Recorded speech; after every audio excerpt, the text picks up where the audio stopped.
प्रतिरक्षा क्षेत्र में देश को स्वावलंबी करने लगी पवित्र विजया दशमी अवसर में केंद्र सरकार बड़ पदक्षेप अस्त्रशस्त्र निर्माण लगी उद्दिष्ट ऑर्डिनेंस बोर्ड को भांगी दे ता स्थान में 7टी नुआ पब्लिक सेक्टर कंपनी घोषणा करिसेंती प्रधानमंत्री नरेंद्र मोदी।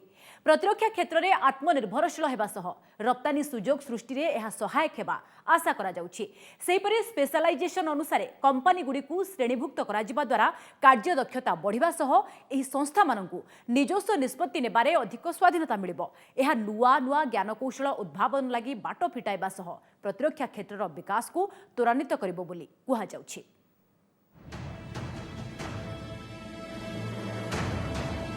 प्रतिरक्षा उत्पादन क्षेत्र में पुराना ढांचा को बाय बाय आरंभ होला नुआ कॉर्पोरेट जुग। ऑर्डिनेंस बोर्ड को भांगी 7टी नुआ कंपनी घोषणा। प्रधानमंत्री आज घोषणा करथिबा 7टी नुआ कंपनी हेले munition India limited, armoured vehicle Nigam limited, advance weapons and equipment India limited, troop comforts limited, Yantra India limited, India Optel limited एवं ग्लाइडर्स इंडिया लिमिटेड।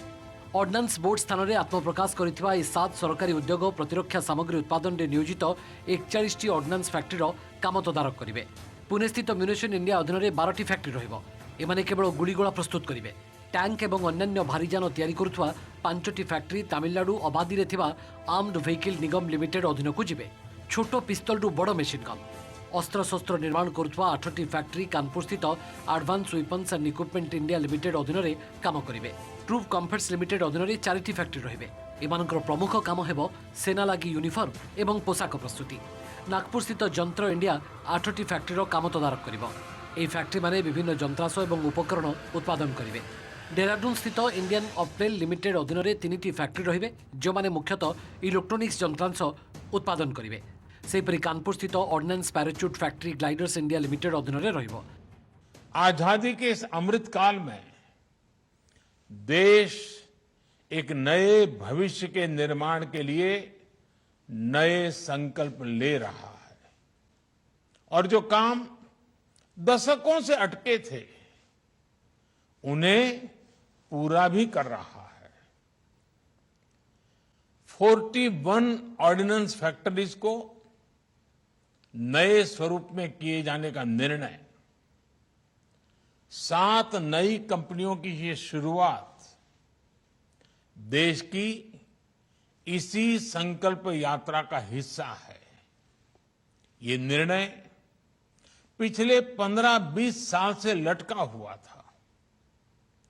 मुझे पूरा भरोसा है कि ये सभी 7 कंपनियां आने वाले समय में भारत की सैन्य ताकत का एक बहुत बड़ा आधार बनेगी। तेरे ऑर्डिनेंस बोर्ड अधीन में काम करुवा 70,000 अधिक कर्मचारी स्वार्थ रक्षा कराजियो बोली कहिसेंती प्रतिरक्षा मंत्री राजनाथ सिंह। ऑर्डिनेंस बोर्ड कर्मचारी को 2 वर्ष लगी सेमानक स्पेशलाइजेशन अनुसार नुआ कंपनी को डेपुटेशन रे पठाजिबो। तबे सर्विस रूल रे कोनोसी परिवर्तन कराजिबनी। सेहिपरि कर्मचारी को पेंशन एवं अन्य सुविधा यथारीति मिलिबो।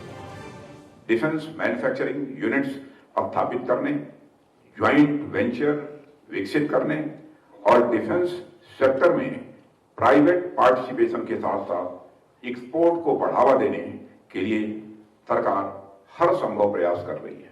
दूसरे ऑर्डिनेंस फैक्ट्री बोर्ड के कार्पोरेटाइजेशन के निर्णय को लागू करते समय कर्मचारियों के हितों की पूरी तरह से रक्षा भी की जा रही हो, यह भी सुनिश्चित किया जाए। इन फैक्टर्स को ध्यान में रखते हुए ऑर्डिनेंस फैक्ट्री बोर्ड का पुनर्गठन करने और इसे 7 कॉर्पोरेट एंटिटीज में बदलने का निर्णय लिया गया और इस निर्णय से इन कंपनीज को ऑटोनॉमी मिलेगी और साथ ही साथ नई कंपनीज के तहत 41 फैक्ट्रीज के कामकाज में अकाउंटेबिलिटी और एफिशिएंसी में सुधार करने में मदद भी मिलेगी। प्रतिरक्षा सामग्री उत्पादन में नियोजित ऑर्डिनेंस बोर्डर आमूलचूल परिवर्तन लगी गत 15-20 वर्षर प्रस्ताव को कार्यकारी करने को गत जून मासरे मोदी सरकार निष्पत्ति नहीं। प्रतिरक्षा उत्पादनकारी कंपनी कार्यदक्षता वृद्धि, निजस्व निष्पत्ति नेबा लगी अधिक क्षमता प्रदान एवं उत्तरदायित्व निर्धारण सहित कॉर्पोरेट व्यवस्थार प्रचलन लक्ष्य यही पदक्षेप निया जायछि।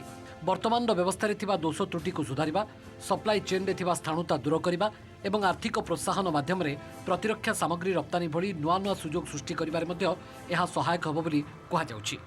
Bureau report, OTV.